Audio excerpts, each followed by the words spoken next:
pass it into the high post or dribble penetrate, and they were able to dribble penetrate there and kick it out. There's Bohannon. And that snaps a 5-0 run for SIUE, and rebound. Right blocked by Garza, and on the weak side, Wieskamp's got it. Pass up ahead to Frederick. Yes! Beautiful one-handed bounce back, like the old Tom Davis days.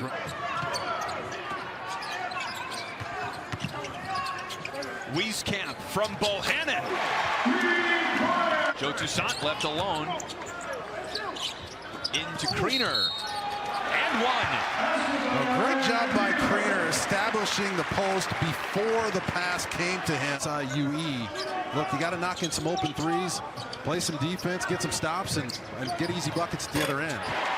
Three-pointer, Bakari Evelyn. Create a little space from the defender and knock in the shot. And Patrick McCaffrey has to finish that out last possession.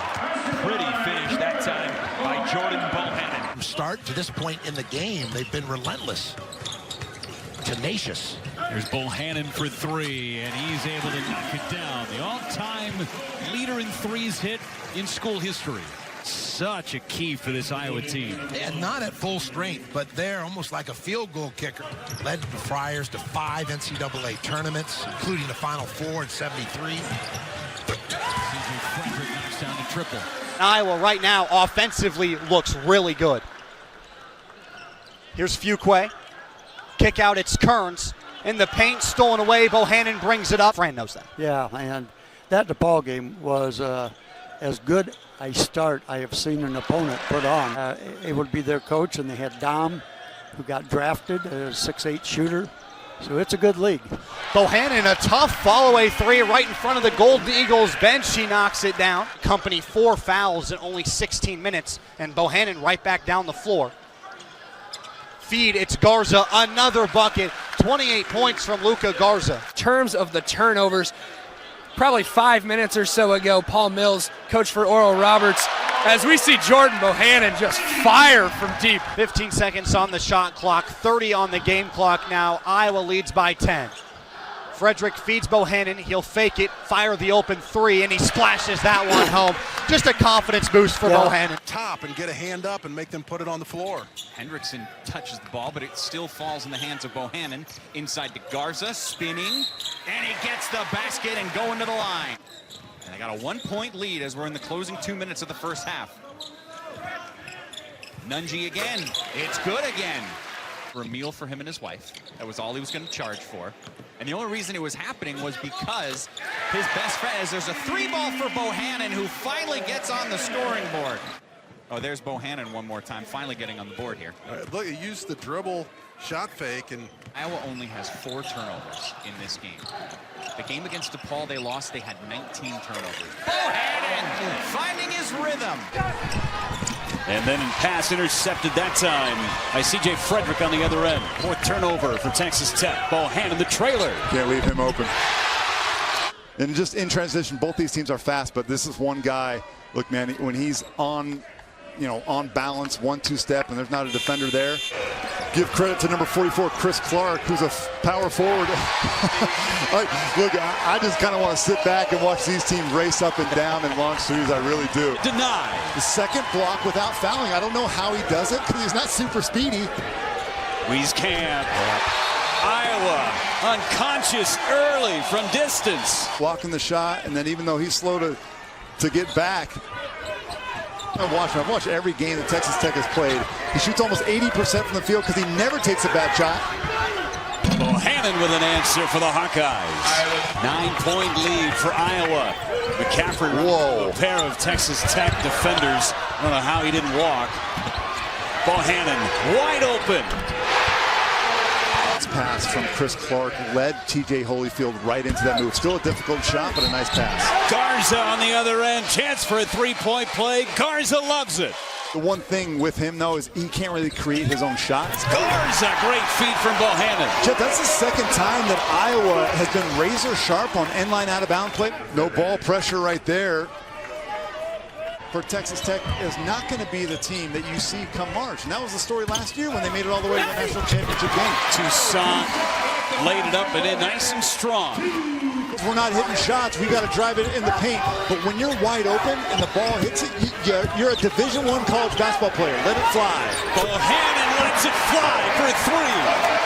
Coach, who's going to start on the extra big, right? Luka Garza's going to go one Mensa or Wetzel. And he's like, of course Connor's going to do it. I'm like, man, he's only 6'5", Coach.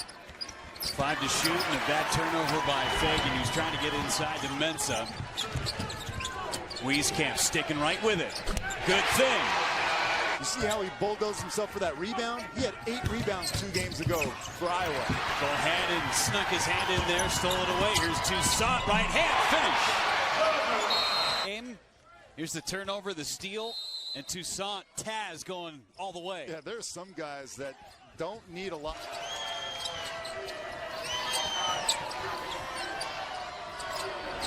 McCaffrey answers right back. But you can't because they need guards on the floor. Garza's got 3 fouls. Bohannon finally his first points of the night. Hawkeye Flynn, that's all he needs, and this is that play. The screen down from Garza. Wonderful sign as he knocks down his first trade tonight. Garza again right back at you. You cannot go to sleep. Because again, the three-point shooting right now for Iowa is only 0 for 2, so it hasn't taken effect yet. Little teardrop that falls for Bohannon, and he is playing big right now. A rhythm. Again, the decision to shoot the ball is made easier because the passes are on time and on target. Once again, Garza comes down into Pencil's hands. The lead is back to 8, largest lead. There's the three we were talking about. There it is. Bohannon finally got some room, and he can throw it up from the Michigan logo. And Bohannon, what you can do, I can do better. This year under first-year coach Juan Howard. And when he gets rolling, he can make shots with his shoulders not squared. There's Wieskamp. To give you a ride home from that. That's all it is. Not going to happen. Ethan Cooperson's got that covered. Don't worry. Okay. Yeah, my stats. So he's going to have to take it. Bohannon with a 3. Got about going home finally. Hawkeye outside, and he has the skill set to put it on the floor. Right now, though, Minnesota not understanding. This is like playing Michigan State. Made basket, missed basket, does not matter. You have got to get back. And Iowa running the other way. Back-to-back looks from Minnesota, getting terrific looks from 3, but the transition defense has not been there again. Joe Wieskamp, nobody finds him. He just outruns the Minnesota defense. Those are the things, if you want to win games in this league, that cannot happen. Frederick will try the contested 3, and it drops for C.J. Frederick. Big bucket for the Hawkeyes. Jordan Bohannon, you have to figure when a guy cannot practice, shooting is such a rhythm deal. And when you haven't been able to do it, C.J. Frederick, a guy that looks very in rhythm right now. And an easy pickings for Wieskamp. That will drive you crazy. That's the screen for the screener that my middle school team ran. That's one of the most basic out-of-bounds plays you're ever going to see. Just couldn't do it. And Connor McCaffrey was setting him up with the screen. Talk about understanding the hot hand.